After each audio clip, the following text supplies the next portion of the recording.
humility based on a teaching in the greatest life ever lived. Our scene is a great house in Jerusalem where the master has been invited to eat the Sabbath meal. As they wait for their guests to arrive, the men eye each other expectantly till one of them says, Well, it's on everyone's mind. We might as well talk about it.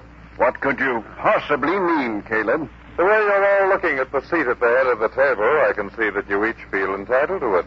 Am I right, Samuel? Well, now that you've mentioned the subject yourself, it's possible that I feel I'm entitled to sit in the chief place. Oh, but you see, Samuel, there are others who feel the right is theirs.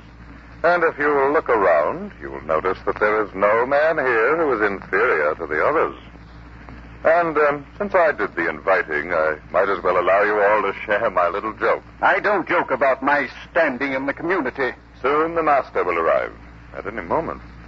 We shall present this question to him. We'll let him settle the matter of who shall have the place of honor. What's the... Oh.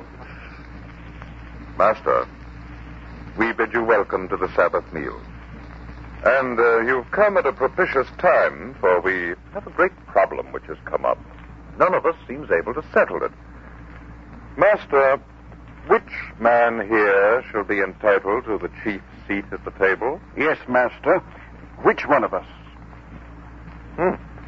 No answer?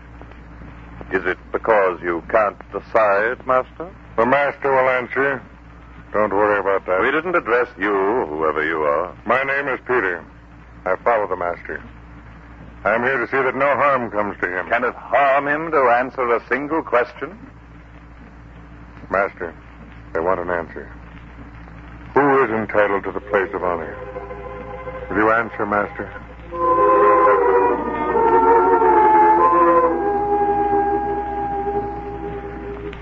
Whosoever exalteth himself shall be abased, and he that humbleth himself shall be exalted. Aha! Is that an answer? It's the master's answer. But if it's not clear to you, then perhaps you'll explain with a parable. When thou art bidden of any man to a wedding, sit not down in the highest place.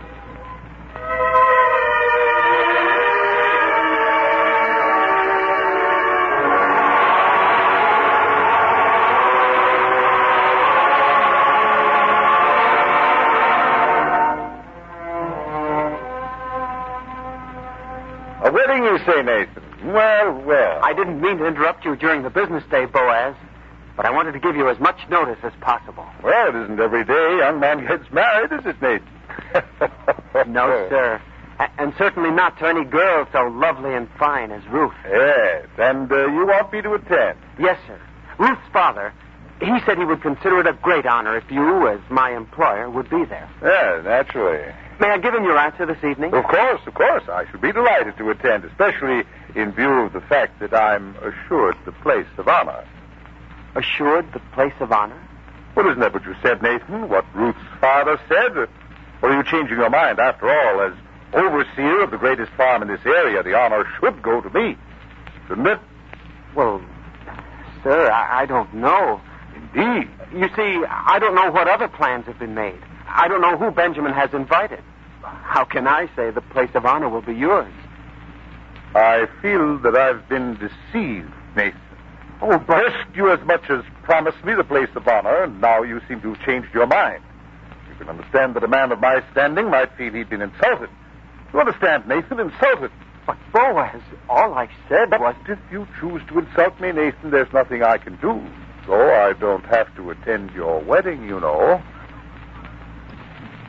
Well, sir, would you give me a chance to talk to Ruth's father about it? Of course, my boy. Talk it over. I'm sure you'll arrive at the right decision. Yes, sir.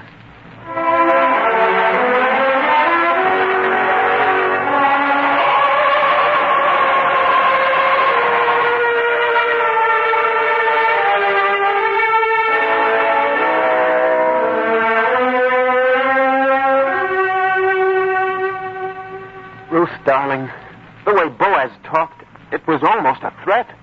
What do you mean, a threat? He's my employer. It might mean I'd lose my place on the farm. After how hard you worked for so long? Oh, no, Nathan. We might as well face it. Boaz is a vain man. Anyone who insults him is open to retaliation.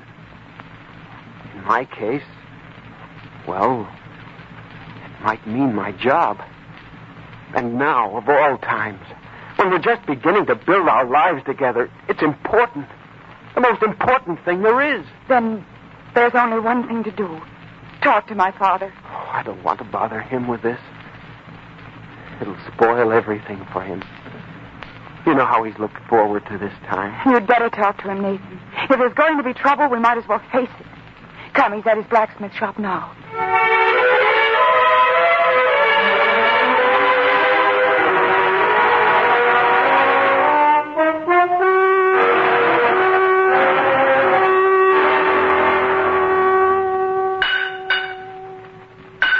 You'll have to keep talking as I work. After all, I can't allow the iron to grow cold. Well, Nathan? Ruth? We've told you everything, Father. Boaz won't come to the wedding unless he's guaranteed the place of honor, eh? I'll be finished here in just a moment. Now to throw it into the cooling vat. Well, now. Here, Father, let me wipe your face. It's so wet, the sweat is running in streams. Thank you, dear. When the Lord commanded that man would earn his bread by the sweat of his brow, he should have provided that blacksmiths would be the richest of men. For after all, who sweats more, eh? Benjamin, please. About Boaz. Boaz, yes. It's impossible, son. Impossible. There is at least one other man who comes before him. But, Father, Nathan's place on the farm, he may lose it. How would we live there now? Daughter, do you think that means nothing to me? I may be only a blacksmith, but I've got my pride. Your mother always wanted you to have a great wedding, to have all our friends there. It's going to be just as she would have arranged it herself if she were here. I know, Father, you did your best, but this... How could we ever expect that this would happen? Boaz. Ever since he's become overseer, he thinks he's better than anyone else. It wouldn't have been this way in Ezekiel's time. When he owned that farm, he supervised it himself. A fair man with no false pride. But when he died, he left the farm in Boaz's care so his own son could remain in Jerusalem to continue his studies. All that doesn't help us now. What can we do? You want me to insult my dearest friend? You mean Samson? A great scholar. A kindly man.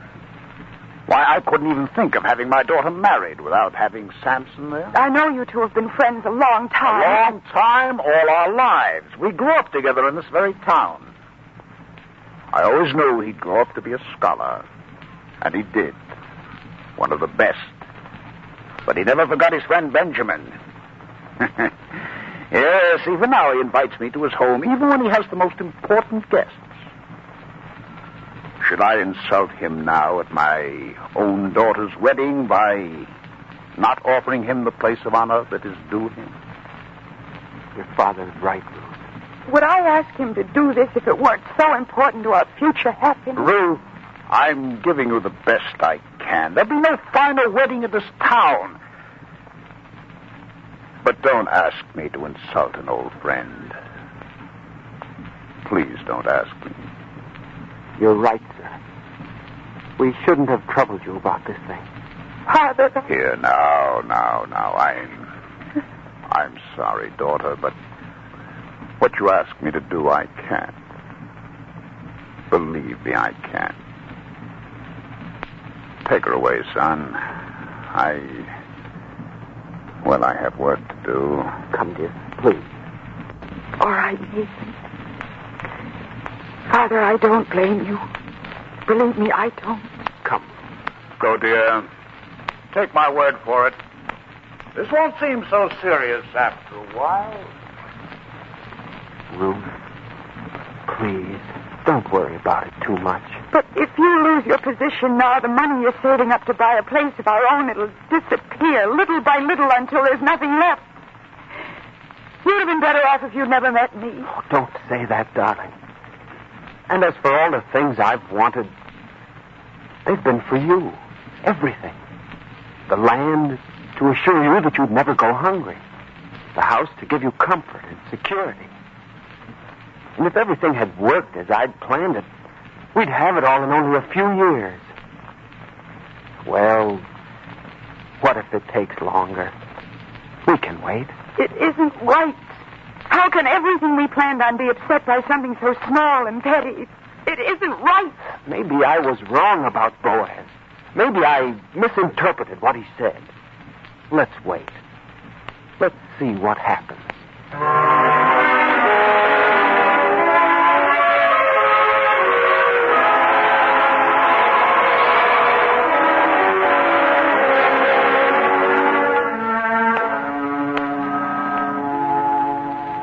Nathan. Is that you, Nathan? Yes, Boaz.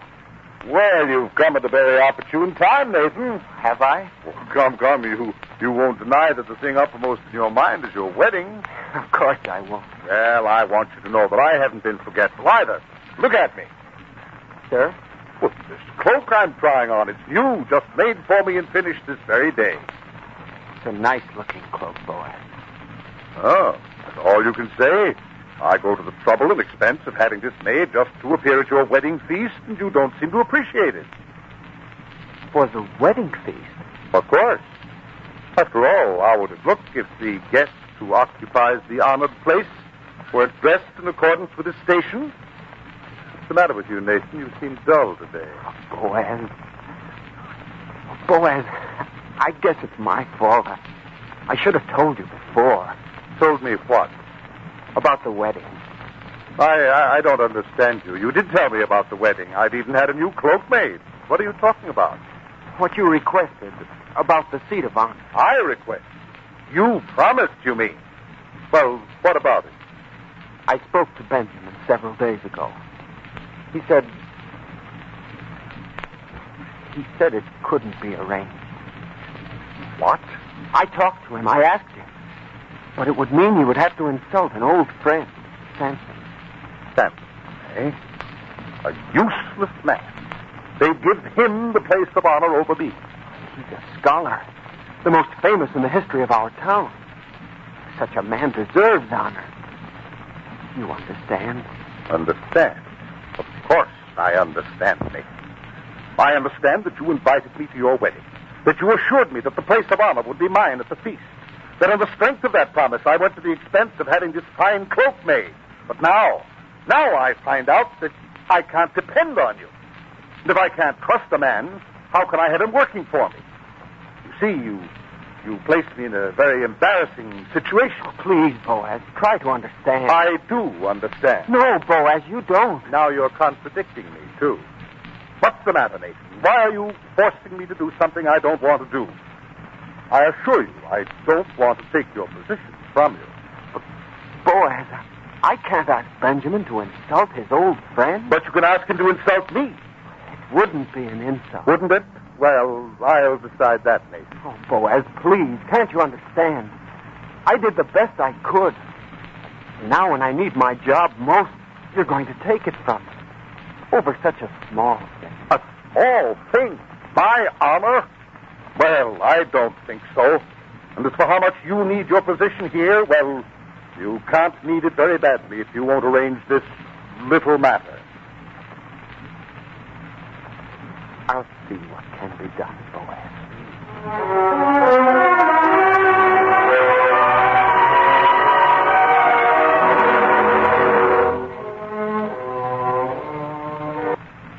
You see, Ruth, I wasn't mistaken. He came right out with it this time.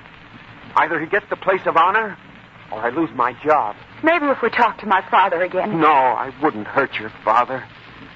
I know how he'd feel if he had to ask Samson to forego his place. But if he didn't? What do you mean? Suppose my father didn't have to ask Samson. How else could it be arranged? Leave that to me, Nathan.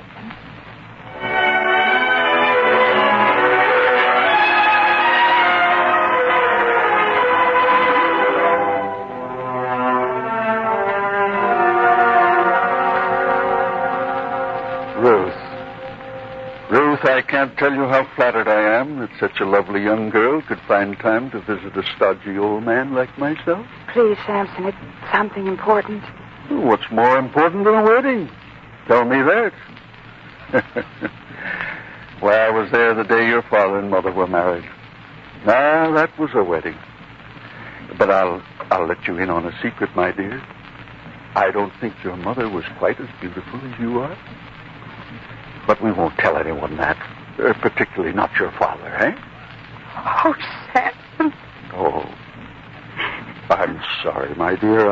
I shouldn't have mentioned your mother. I can understand how you'd miss her most of all now. I do.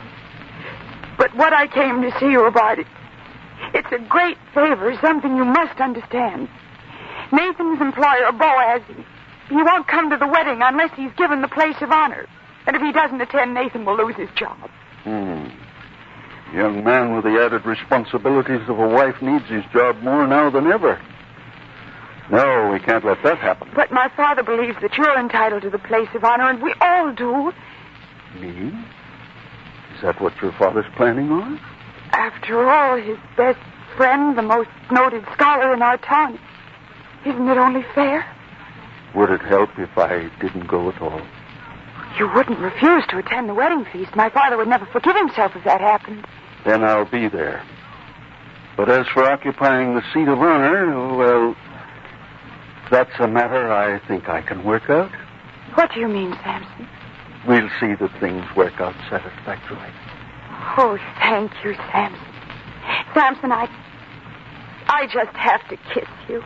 Well, such a gift is indeed an honor. Now, don't worry, Ruth. I'm going to try and arrange everything for you. But no matter what happens, when I see you next, you'll be a bride.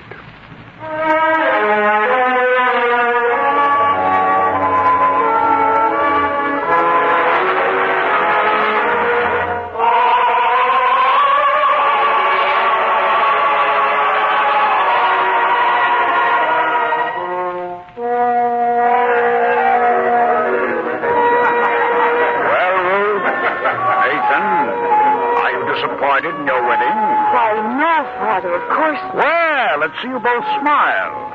And as for what may happen tomorrow, don't worry about it today. Boaz will take his place as I want it, not as he wants. But, Father... Let's not discuss it now. There's something Nathan has to do now. Something I have to do, Benjamin? Yes, Nathan. It's a tradition in my family. You see, each groom in my family always went out just before the wedding feast to invite the first 3 strangers he met to celebrate with us. So, Nathan, go out and find 3 strangers. Invite them to the feast. Carry out our family tradition. Of course, Benjamin. I'll go. And now, Ruth, we'll gather the guests to the table. Quiet, everyone. Quiet. My dear guests, I want to thank you all for coming to my daughter's wedding. You do me honor by sharing this happy occasion with me. But the lambs are brown on the roasting spit, the bread is hot from the oven, the cups are filled, so let us all gather round the table. But before we take our places, the guest of honor must be seated. Samson? Benjamin, you do me honor far greater than I deserve. When I attended your wedding, I sat with the others further down the table. Let me sit there again today. Give the honor to another man. Give it to Boaz. To Boaz? Please, Benjamin, as a favor to me. But Samson, my best friend. Benjamin, if a man gives me a gift, must I accept it? Of course not. Well, then, honor is such a gift. It must never be sought. Once offered, it need not be accepted. For reasons of my own, I cannot accept now. Let me take my place at the tables with the others, as I did at your wedding so many years ago, remember?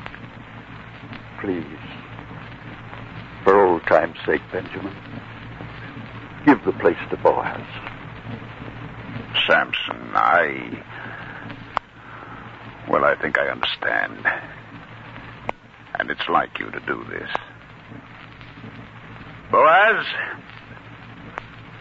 I invite you to take the place of honor at the head of the table. Why, thank you. Thank you, Benjamin. It's so totally unexpected, but if you force the honor on me, I shall accept. I understand. And now, all the others, take your places around the table.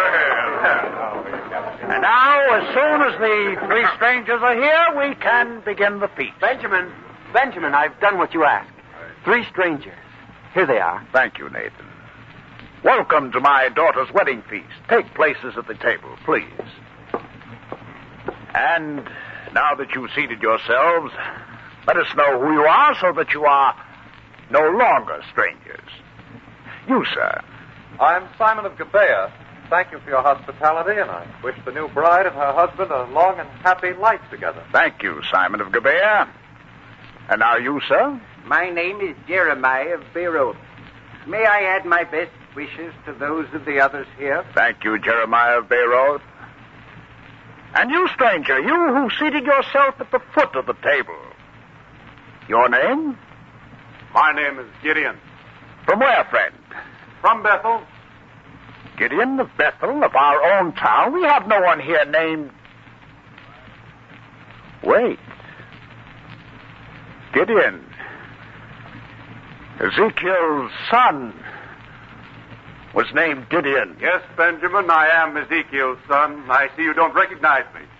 Well, I can hardly blame you. It's been a long time since I left here to study in Jerusalem. But now I've returned. What good fortune to find a wedding feast in progress. But I'm taking too much of your time. Please carry on with the feast. Carry on? Not until you've taken your rightful place at the table. After all, the owner of the largest estate, heir of the most noted family here, come, you can't sit at the foot of the table. Come up here. Take the seat of honor. Me? Am I more worthy than the man who occupies it now? Indeed.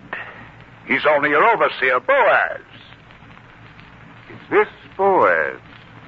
The last time I saw him, he wasn't dressed so well in such fine clothes.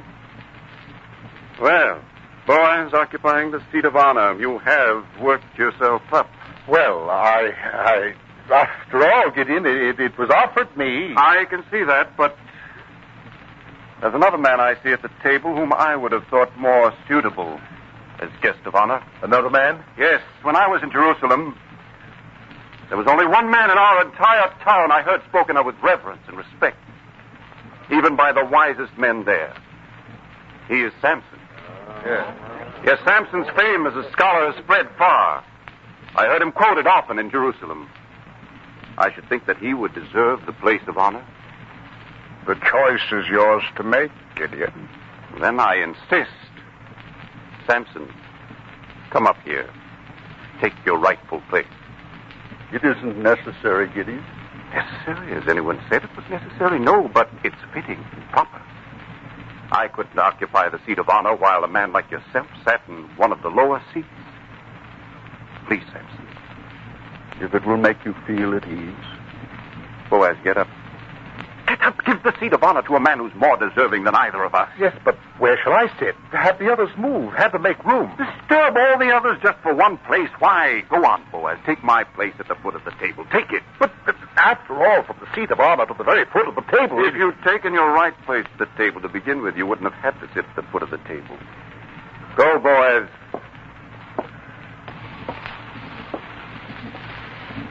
Now, Samson, take the place of honor you deserve. I'll take your place, and we'll have a wedding feast as I remember them from my younger days here. Come, Samson. Everyone, rise and do honor to a man who deserves honor.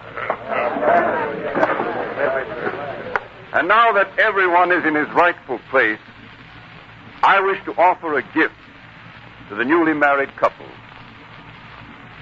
To two people who begin their married life with so hospitable a gesture as to invite strangers to share their feast.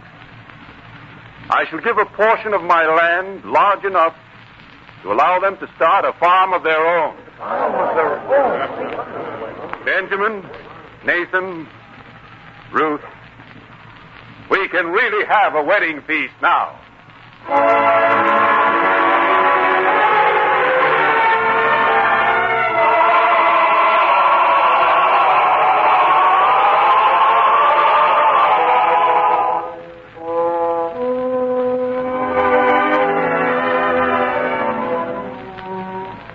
Caleb, you've heard the Master's parable. Does it answer your question as to who shall sit in the place of honor? I think it does. As for me, I shall forego my right to the place. Samuel, you may have it. I should take the place of honor. I won't contest your right to it. But there are others here. Perhaps they feel they're entitled to it. We shall offer it to them. Who of you would sit in the chair of honor at this Sabbath meal? Caleb, it seems there is no one who would claim the honor. Then it seems that we have indeed learned the lesson the Master sought to teach us. Am I right, Peter? Yes, Caleb. I think you've all learned the humility of which the Master spoke. It is not the man who seeks honor who gets it, but the man who is humble and doesn't demand honor. He is the man to whom people accord it freely and sincerely. Master, before we sit down to the Sabbath meal, tell us once more the words you spoke about humble men.